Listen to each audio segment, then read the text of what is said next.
Nah, ayo kita lihat Kolose pasal 1 ayat 28, sudah ada di slide, yuk kita baca sama-sama ayat ini. 1, 2, 3. Dialah yang kami beritakan, apabila tiap-tiap orang kami nasihati, dan tiap-tiap orang kami ajari dalam segala hikmat, untuk memimpin tiap-tiap orang kepada kesempurnaan dalam Kristus. Kalau satu pertanyaan begini, ikut Yesus manfaatnya apa? Ini Bapak Ibu. Goal akhirnya adalah kesempurnaan pada dalam Kristus. Berarti Tuhan mau ingin agar supaya kita berada di dalam Kristus dan sempurna di dalam Kristus. Possible? Yes. Tapi ini sebuah standar yang sangat high standar yang sangat tinggi. Tapi inilah yang Tuhan inginkan kepada kita, agar supaya kita akan jalan di bagian ini. 2 Timotius pasal 2 ayat 2 berkata, apa yang telah kupercayakan kepadamu, percayalah kepada orang-orang yang cakap untuk mengajar, dan orang-orang yang cakap untuk bisa memimpin. Ayat ini sudah dipakai oleh MLM. Dan semua sebenarnya apa yang ada di dunia ini, baik dalam usaha, baik dalam pekerjaan, multi-level marketing, itu semua ada di dalam ayat-ayat Alkitab. Cuma karena tidak dipakai oleh gereja, maka dunia ambil itu menjadi nilai-nilai mereka. Coba kita ambil produk MLM, daftar 1 juta, bayar, dan dia hanya berkata begini, cukup 2 kaki saja. Terus nanti orang itu akan dapat 2 kaki lagi, nanti kita dapat diamond. Contohnya seperti itu. Kita bisa dapat begitu karena kita dilatih dan bisa percayakan kepada orang. Dan Tuhan sebenarnya sudah tertulis dalam Alkitab itu sangat lengkap. Cuma kita tidak mengeksplorasinya, kita tidak menggalinya. Nah, bagaimana agar supaya apa yang kami sebagai hamba-hamba Tuhan sampaikan, kami nasihati, kami ajari dalam segala hikmat, tujuannya adalah supaya tiap-tiap orang kepada kesempurnaan di dalam Kristus. Tidak ada dalam slide, tapi saya tambahkan Efesus pasal 2 ayatnya yang ke-10. Karena kita ini buatan Allah, dalam bahasa Inggris ditulis homemade, buatan tangan Tuhan sendiri, diciptakan dalam Kristus Yesus untuk melakukan pekerjaan baik yang dipersiapkan Allah sebelumnya. Ia mau supaya kita hidup di dalamnya. Bapak Ibu, kalau hidup dalam Yesus harus 100% full. Nggak bisa 75% dengan Yesus, 25% dunia. Memang kita masih bekerja dengan dunia, tapi cara kita sangat berbeda. Inilah yang saya akan sampaikan kepada Bapak Ibu mengenai karakter dan values. Yuk, next. Karakter dan nilai ini dimulai dengan change your mindset, perubahan akan cara berpikir kita. Ketika kita lihat sesuatu negatif, Tuhan akan bisa memberikan kita bahwa ini adalah sebuah peluang. Ketika orang melihat bahwa ini adalah COVID-19, Tuhan akan bisa bawa kita berkata bahwa lewat COVID-19 kita akan melihat pekerjaan Tuhan luar biasa. Teman-teman saya di Jakarta, karena mereka banyak buka gereja di mall dan di ruko, sekarang pada tutup, omset pendapatan mereka, pendapatan secara persembahan turun bisa sampai 60-80%. Ya, keadaan seperti COVID-19 ini membuat orang menjadi panik. Kembali ke masa dulu, akhirnya rajin cuci tangan, persis kayak anak TK dulu kan biasa ada simulasi cuci tangan pakai sabun Lifebuoy dan lain sebagainya. Dan kita akhirnya kembali seperti itu. Ternyata lewat keadaan ini Bapak Ibu saya mau beritahu, ketika saya Zoom dengan teman-teman saya di Kalimantan Barat, satu desa percaya Yesus, tapi mereka tidak punya pendeta. Hamba Tuhan yang melayani, dikirimlah hamba Tuhan ke daerah Pontianak dan masuk lagi ke daerah transmigrasi, satu kampung itu percaya Yesus dalam COVID-19. 18 orang akhirnya mau membaptiskan diri mereka dalam situasi COVID-19. Kami Zoom dengan teman-teman di China. Ya jelas saya perlu translate lah, saya cuma mata saja yang model Cina, tapi saya nggak bisa bahasa China. Kami Zoom dengan mereka, makin gencar mereka untuk bawa kepada setiap orang percaya kepada Yesus. Jadi di tengah-tengah seperti begini, banyak orang percaya sama Yesus. Teman saya, dia satu gembala di Jakarta punya jemaat kena COVID, tapi Tuhan menyembuhkan secara mukjizat. Lalu Tuhan berkata begini, padahal dia bukan majelis, dia bukan hamba Tuhan, dia bukan pendoa. Dia cuma ditaruh sama Tuhan begini, di satu gang, di semua bangsa, satu baris begitu, mereka lagi pasang oksigen. Dan dia hanya berkata begini, Yesus berkata, kalau kau percaya kepada Yesus dan sembuhkan engkau, angkat tanganmu. Saya tidak bisa datang ke sana, angkat tanganmu dan saya mau berdoa. Ikuti saya berdoa, Tuhan saya percaya, kalau saya percaya mujizat dalam nama Yesus, amin. Ini incin-incin, bukan pendoa. Orang biasa, dan menurut teman saya yang gembala, dia tidak pernah tampil maju ke depan, tidak pernah ikut ke pokoknya masuk gereja. Tiba-tiba Tuhan kasih kuasa kepada dia, kemampuan untuk dia bisa berdoa dan mendoakan belasan orang di tempat itu sembuh. Jadi ketika kita berubah cara pikir kita, apa yang terjadi? Next. Nah, satu-satunya di dalam Alkitab, Bapak Ibu, Ibrani pasal 1 ayat 3, ini satu-satunya di dalam Alkitab ayat yang tulis tentang karakter. Tidak ada yang lain. Tadi saya sudah periksa lagi dalam bahasa aslinya. Hanya satu ayat ini yang tulis dalam bahasa aslinya adalah karakter, yaitu kata gambar. Ia adalah cahaya kemuliaan Allah dan gambar wujud Allah, dan menopang segala yang ada dengan firman-Nya yang penuh kekuasaan. Gambar, terus dalam bahasa Inggris image, terus di dalam bahasa Yunani-nya itu disebut karakter. Kurang A sedikit ya, catatan ketik. Karakter itu ternyata berarti pemahat yang sedang memahat, mempresentasikan dari apa yang dipikirkannya. Jadi akhirnya saya ingat foto-fotonya Adi. Dia ketika mengambil gambar itu pasti dia sudah mengimajinasikannya terlebih dahulu, betul?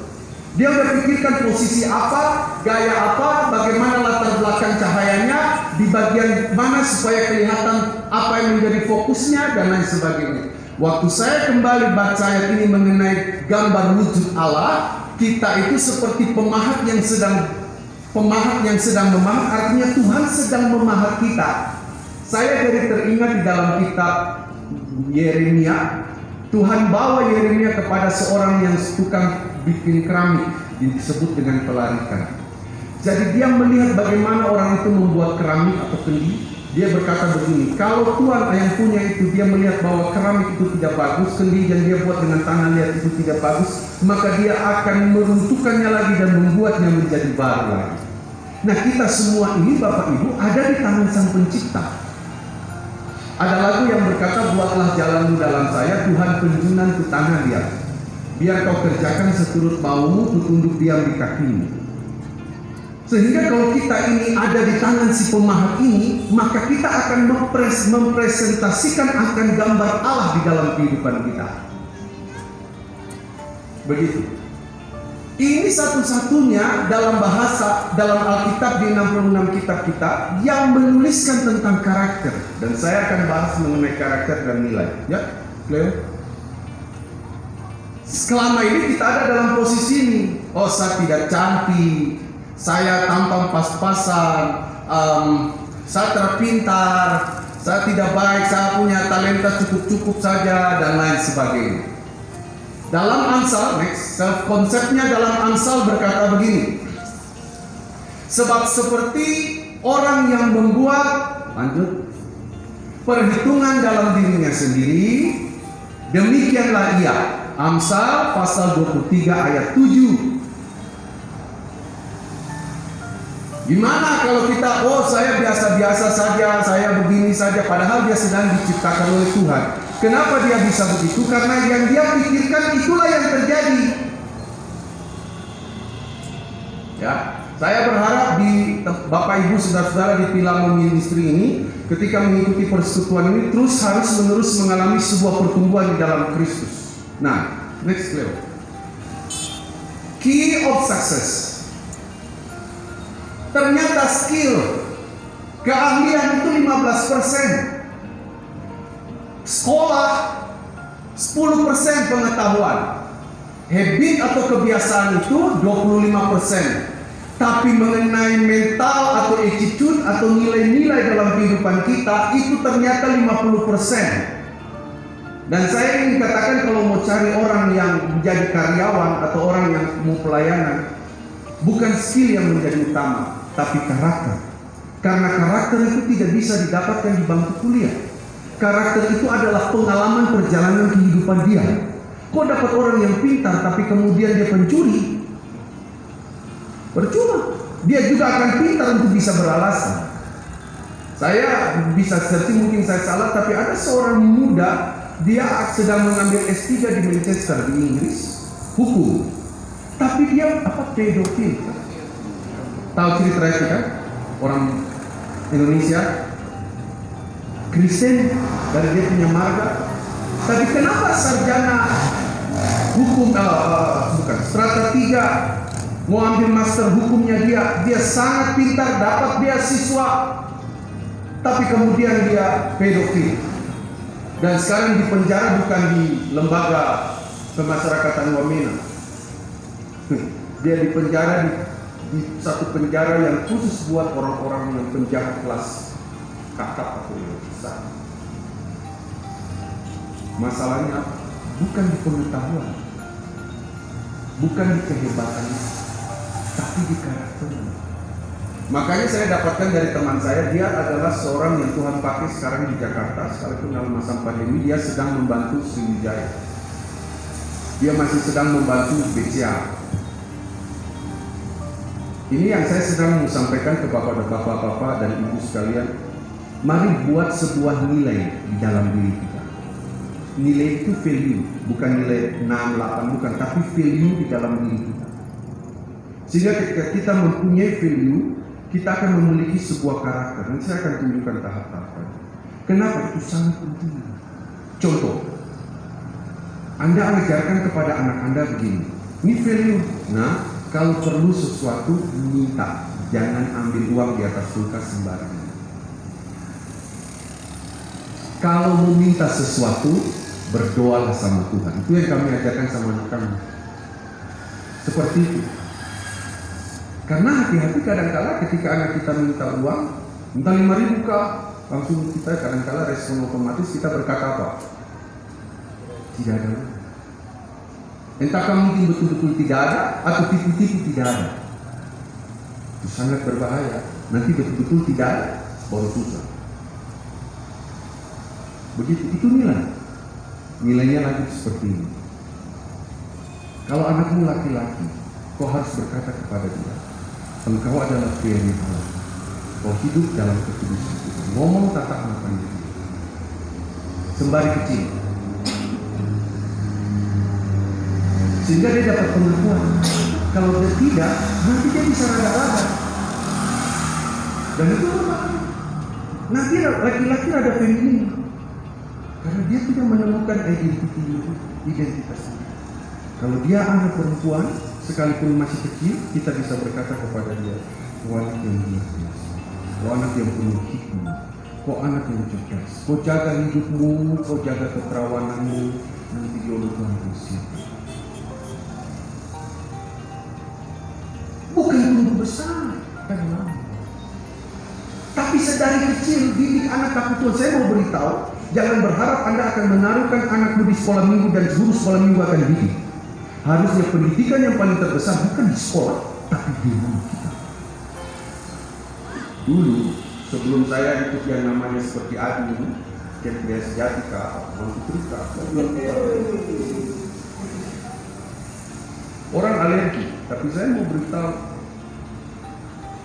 pelayanan ini sampai memberkati banyak orang di China, di Hong Kong, bahkan di Rusia. Komunis-komunis di Rusia percaya Yesus. Orang di KI, mereka kumpul di Sorong, sedikit saja sih, 2.500 orang. Dan ikut materi. Yang kita bilang kadang-kala, lu percaya Yesus sama bagaimana? Jadi sekarang Injil tidak bisa dibatasi oleh paradigma dan pikiran kita. Dan kami bersyukur kepada Tuhan. Saya dulu sebelum ikut kegiatan seperti yang Adi ikut itu, dia pernah apa?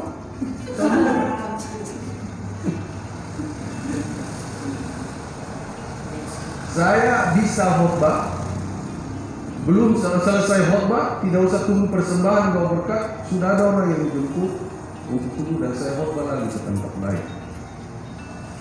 Tapi istri saya hanya ada di rumah saja. Suatu saat dia lagi mengandung dan dia menangis. Karena saya biasa pergi pagi nanti pulang malam dengan nama pelayanan. Jam terbang tinggi. Sentani itu kan kota kecil saja. Dan dia berkata, saya ingat betul waktu dia marah sama saya. Dia juga hamba Tuhan, tapi akhirnya dia marah. Terus itu pelayanan orang kenal sama Tuhan. Kemana-mana hebat. Itu tak ada hebat itu. Karena itu tidak ada waktu. Makanya sejak saat itu seperti kayu 510, tahun 510 ya. Itu pukul saya punya belakang. Saya langsung tiba-tiba rasa seperti tidak berdaya ketika saya dengar kabar. Apa artinya saya pelayanan kalau keluarga saya terbengkalai? Apa artinya ketika saya melayani kalau saya tidak mempertemukan keluarga saya? Makanya saya sudah rubah prioritas saya. Dulu saya Tuhan, pertama, kedua pelayanan, ketiga keluarga. Sekarang saya rubah. Tuhan nomor 1, keluarga nomor 2, pelayanan bisa nomor 3. Kenapa? Apa yang saya mau khotbahkan kalau keluarga saya sendiri berantakan? Apa yang saya mau khotbahkan kalau istri saya pernah minta pulang dan cerai?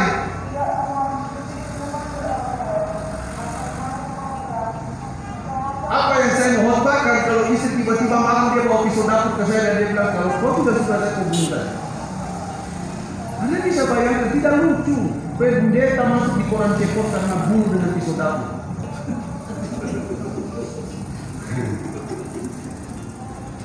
Tapi akhirnya saya rubah prioriti. Saya pastikan keluarga saya dalam keadaan baik. Dan saya akan melayani firman Tuhan. Karena kalau kita hanya di sini, orang melayani firman, kan juga ada pakar-pakar teologi atau Ronaldo dari Anto. Orang kalau hanya melayani dengan akal budinya dari Alkitab, itu namanya teori. Tapi kalau orang melayani menghidupi apa yang dia sampaikan, itu namanya mempraktekkan kebenaran firman. Saya tahu ada ayat di Galatia juga berkata di akhir zaman ini akan banyak orang akan panggil orang hamba Tuhan untuk memperdengar atau mengenakan telinga para pendengar. Firman Tuhan itu dia akan amin. Suka tidak suka tetap suka. Kebenaran itu ya dan luar biasa. Jadi Bapak Ibu Saudara sekalian, positif mental attitude inilah sebenarnya yang kemarin saya tangkap ada orang yang berbicara tentang Jokowi. Dia bilang pembangunan itu hebat, tapi paling susah itu adalah membangun mental karakter manusia. Ya, kita lihat prosesnya. Ya, inilah proses mencapai tujuan. Dia dapatkan pemahaman yang benar, dia berpikir yang benar, punya pikiran yang benar, ucapannya juga benar, tindakannya juga benar. Jadi apa yang dia ucapkan, apa yang ada di pikirannya, apa yang ada di hatinya, apa yang dia ucapkan, dan apa yang dia lakukan itu benar. Bukan latihan main-main, bukan sedang berkampanye, tapi yang dia sampaikan seperti yang dia lakukan. Itulah yang diajarkan kepada Yesus, Bapak Ibu. Itulah yang Yesus juga harapkan kepada kita. Kita punya pemahaman akan kebenaran firman Tuhan, kita punya pikiran yang benar, kita punya perkataan kita benar. Di tengah situasi kadang-kadang kita bilang, itu memang dia sudah bisa berubah, hati-hati. Kalau itu terjadi, tambah repot lagi Bapak Ibu. Tapi kalau kita berkata begini, pasti bisa berubah. Ada waktunya Tuhan, dia pasti bisa berubah. Ibu Ona sudah makan siang dengan baik tua toh? Lakukan konsisten. Nanti dinaikin lagi frekuensinya. Di frekuensinya. Makan malam kah? Malam tidak bisa dimakan. Makan di malam hari kah? Makan pagi kah? Dinaikin frekuensinya. Kenapa? Saya mau beritahu, anak-anak kita, dia tidak butuh orang lain untuk dijadikan teladan. Tapi dia akan lihat papa mamanya di dalam rumah untuk menjadi teladan dalam hidupnya. Pikir baik-baik. Dalam proses mencapai sebuah tujuan, ternyata memiliki pemahaman yang benar, pikiran yang benar, disitulah muncul yang namanya value. Di situ yang muncul yang namanya nilai. Nilai itu terbentuk daripada kebenaran yang kita lakukan. Contoh ya, saya tidak menyalahkan hamba Tuhan lain, tapi saya pernah ke Israel 10 tahun yang lalu. Nah, sudah tahulah kalau pergi ke Israel pasti buat NPWP. NPWP berarti pajak. Dan kemudian Tuhan mengingatkan saya dengan ayat ini. Apa yang punya kaisar, berikanlah kepada kaisar, dan apa yang punya Tuhan, berikanlah kepada Tuhan. Apakah yang dimaksud dengan apa yang punya Tuhan? Menurut Bapak Ibu, salah tidak apa-apa, nanti saya benar. Menurut Bapak Ibu, ketika ada dua mata uang itu, terus mereka bertemu, murid tanya, terus Yesus bilang yang punya Tuhan berikan kepada Tuhan. Itu apa? 10-an, apa lagi? Bu, apa Bu? 10-an yang lain? Kotak panitia pembangunan termasuk nggak? Kotak Natal? Tidak. Wah. Apa yang punya Tuhan? Persepuluhan, persembahan ya. Sebenarnya itu termasuk kan dikelola masing-masing, tapi untuk Tuhan juga. Tapi yang manusia yang makan. Yesus yang ulang tahun, tapi kita yang makan. Apa yang punya kaisar? Betul. Menurut kalian apakah pendeta perlu lapor pajak? Betul. Saya pernah diundang hamba-hamba Tuhan sekota Sentani, Kabupaten Jayapura untuk khotbah. Dan saya khotbah ini. Itu mereka terbaik sekali. Dan syukur sejak saat itu pertama kali saya khotbah, saya tidak pernah diundang. Karena itu mau persepuluhan, tapi dia tidak mau lapor pajak. Tidak fair. Jangan bilang sama kalian itu gembala ya. Dan saya mau ajarkan ketaatan di bagian. Jadi sampai kantor pajak di dekat otonom Kota Raja itu, dong panggil staf ahli hanya untuk bantu saya. Setiap tahun ketika saya akan lapor SPT saya 1770 SPT saya, itu mereka bilang ada pendeta datang lagi.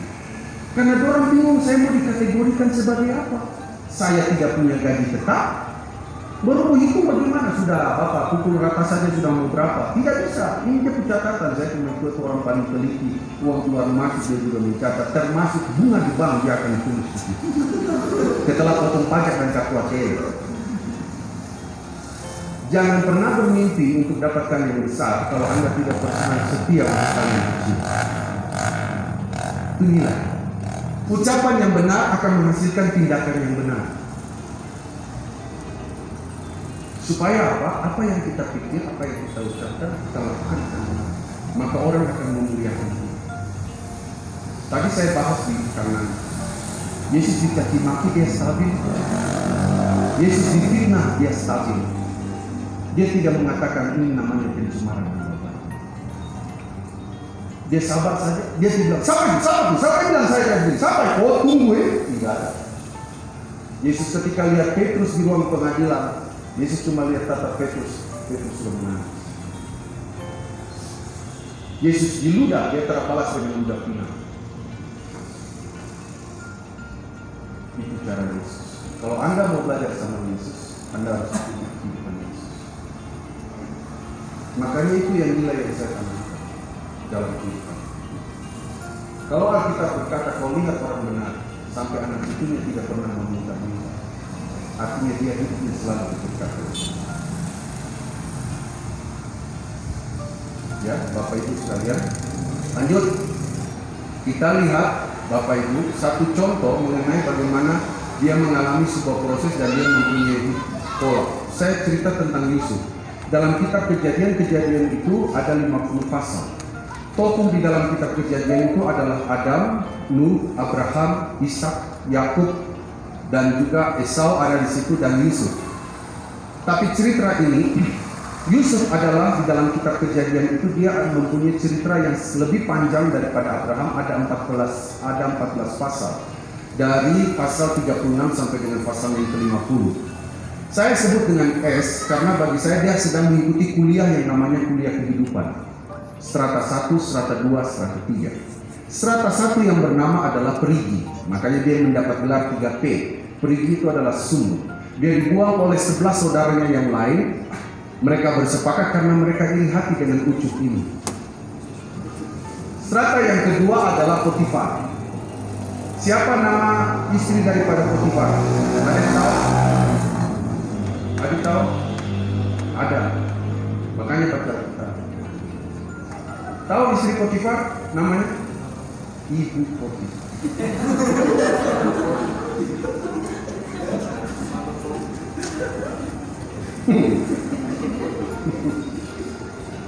Potifar. Cerita ini saya menarik karena bagi saya ada fase bagi dia dan juga dia di penjara dan kemudian menjadi perdana menteri. Dia tidak lulusan sarjana ekonomi, tapi dia belajar dari Tuhan dan dia mampu menjadi perdana menteri. Di terjemahan lain disebut sebagai gubernur. Next. Apa sih rahasianya? Kita harus belajar dari situ. Ketika dia mengalami pengalaman yang saya sebut dengan pengalaman pahit, ternyata itu menghasilkan sesuatu yang begitu luar biasa dalam kehidupan si Yusuf ini. Ayo, beliau. 4 bagian yang ingin saya sampaikan sebelum saya mengakhiri khotbah saya. Bahwa Allah menyertai dia, yang kita tahu dengan kata Immanuel. Ini sebenarnya yang menjadi kunci atau rahasia daripada seorang yang bernama Yusuf. Ketika dia ada di rumah Potifar dan si istri Potifar itu merayu dia, dan Alkitab berkata rayuan istri Potifar itu bukan satu kali Bapak Ibu. Di dalam Kejadian pasal 39 ayat 1 sampai 10 dikatakan si Poti itu merayu si Yusuf berhari-hari. Karena si tuannya itu Potifar lagi pergi ke tempat lain. Maka si Yusuf dirayu berhari-hari dan waktu itu belum ada CCTV. Cuma tahun 2. Bayangkan waktu itu Yusuf berada di Mesir Yusuf berada dan dijual di Potifar di umur 17. Itu semangat gairah seksnya tinggi. Tapi dia berketetapan hati tidak selingkuh atau bobo siang dengan istri Potifar. Dan dirayu bukan Yusuf yang rayu, tapi Poti yang rayu Yusuf berhari-hari. Garis bawahi berhari. Tidak kompromi dengan dosa seksual, artinya dia menang dengan dosa itu.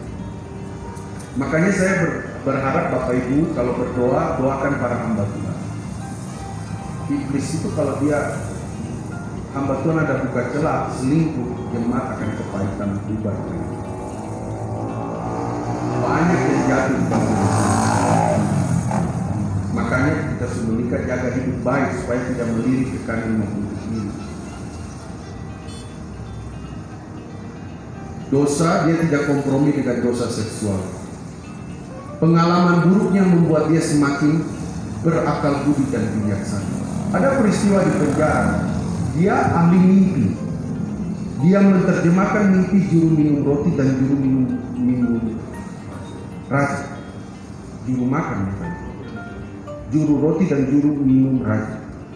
Dan dua dikasih ini Yusuf, pokoknya potongan. Kau tusuk kembali ke Raja Firaun. Tongat kau. Itu biasa orang yang biasa gitu. Suku mati, tongat kau. Tontak lupa. In the name of Jesus.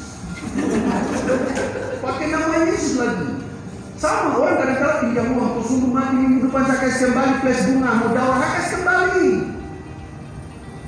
Dia tak kasih kembali. Kalau gereja ada pintu di depan dia lewat pintu samping. Yusuf dilupakan oleh juru minum. Kira-kira kalau orang seperti janji bordel, lupa bordel next posisi berkas tinggal orang itu rasa bagaimana? Saya pernah diundang satu teman saya. Hari Senin di hari Jumat dia diberitahu oleh staf APS ajudan bupati di Gunung Merah Sentani, tapi bukan bupati yang sekarang. Siap hari Senin dilantik menjadi kepala dinas. Itu kalau hari Jumat sudah diberitahu, itu pasti dia sudah gelisah, dia pikir-pikir pasti ganti mobil, gaji naik, ada yang buka tutup pintu, saku map ada yang bawa, wah pasti dia. Batu pun saya akan jaga, saya akan tutup pejabat. Hari Senin dia ke Gunung Merah Sosial Jas, nama dipanggil, tinggal dia, namanya tidak bisa. Dengan alasan kesalahan prosedur. Jadi prosedural disalahkan. Tapi hari Sabtu dia tetap bikin ibadah pengucapan syukur dan dia undang saya untuk khotbah. Dan saya tidak tahu sebenarnya. Sampai dia maju bersaksi, dia berkata, saya mau adakan ibadah pengucapan syukur atas tidak jadinya saya dilantik menjadi kepala dinas. Kan bukankah mengucap syukur dalam segala? Jadi sekali-sekali bikin ibadah pengucapan syukur tidak dapat bonus. Kan mengucap syukur dalam segala. Woi, ini saya mengucap syukur dalam segala. Terus bikin kok mampu itu hoax, kita bikin kok. Mengucap syukur dalam segala perkara, bikin ibadah pengucapan syukur yang aneh. Dan hari itu dia potong bagi untuk ibadah pengucapan syukur. Dan saya bilang seluruh hidup saya berkhotbah, baru kali ini saya berkhotbah dengan ibadah pengucapan syukur tidak jadi kepala dinas. Luar biasa. Ayo, kalau orang tidak jadi kepala dinas, kira-kira dia ucapan syukur kah, atau dia pibalang kah, atau dia pergi marah? Semua lengkap komplit satu paket. Tapi dia belajar untuk berespon yang benar untuk tidak lakukan itu. Dan Yusuf pun melakukan hal yang sama. Ya. Yusuf tidak menyalahi keluarganya, orang lain bahkan dirinya sendiri. Yang kasih masuk itu dia punya saudara-saudara. Makanya saya mau katakan, kalau masih punya keluarga, punya saudara-saudara yang hidup-hidup, jangan bertengkar hanya gara-gara warisan atau gara-gara uang. Karena semua itu sia-sia. Saya pernah mengalaminya. Papa sudah meninggal, mama sudah meninggal, kakak menjual harta, dan bagi tidak rata. 4 membagi rata, yang satu saya tidak rata. Padahal saya tanda tangan, saya bilang kau saya tahu dari awal saya tanda tangan. Tapi karena bagian mengucap syukur, ya sudah saya terima yang mereka kasih sama saya, mengucap syukur, haleluya, amin, puji Tuhan. Karena apa? Saya sedang belajar untuk menerapkan itu. Inilah perjalanan kehidupan Yusuf. Dia termarah dan dia saudara Ruben Yusuf. Dan saya mau beritahu 12 suku bangsa Israel. Ketika sudah dalam pimpinan Musa, suku Lewi dikeluarkan. Suku Lewi dikeluarkan karena dia dikhususkan oleh Tuhan untuk melayani di pertemuan. Dan ada lagi satu suku yang Yusuf yang meninggal. Jadi akhirnya 12 suku bangsa Israel. 2 Lewi yang Yusuf yang diganti adalah Efraim dan Manasye, 2 anak daripada Yusuf sendiri. Dia menjadi seorang perdana menteri yang bisa memberikan sebuah program besar untuk 14 tahun ke depan dalam perencanaan bangsa Mesir dengan 7 tahun kelimpahan dan 7 tahun kelaparan pada saat dia berusia 30 tahun. Dia seorang muda yang Tuhan bawa narik karirnya dia melalui pengalaman 3S. Waktu dia umur 17 tahun sampai dia umur 30 tahun, 13 tahun lamanya, dia ada dalam sebuah proses yang Tuhan bawa. Siapa yang sama? Tidak ada yang lain. Dan Mesir itu adalah bangsa kafir. Bisa dibuktikan, Anda baca di kitab Kejadian sekitar 48, pasal 48, pasal 9, Anda akan menemukan orang Mesir tidak memakan semeja dengan orang Ibrani. Tapi mereka mengakui kepentingan. Dan di alam Alkitab, memang di dalam Alkitab memang tertulis orang-orang yang sederhana-sederhana. Musa pimpin bangsa Israel, dia adalah seorang buronan, tapi Tuhan pakai 12 murid Yesus, 4 itu nelayan katanya. Jadi Tuhan akan pakai juga Bapak Ibu. Jadi tidak harus dari hamba Tuhan atau apa, tertahu Tuhan punya rencana bagaimana. Tapi kalau Anda menyerahkan hidup dengan nilai-nilai yang Tuhan pimpin, itu bersifat kekal, punya karakter khusus. Kiranya Tuhan Yesus memberkati.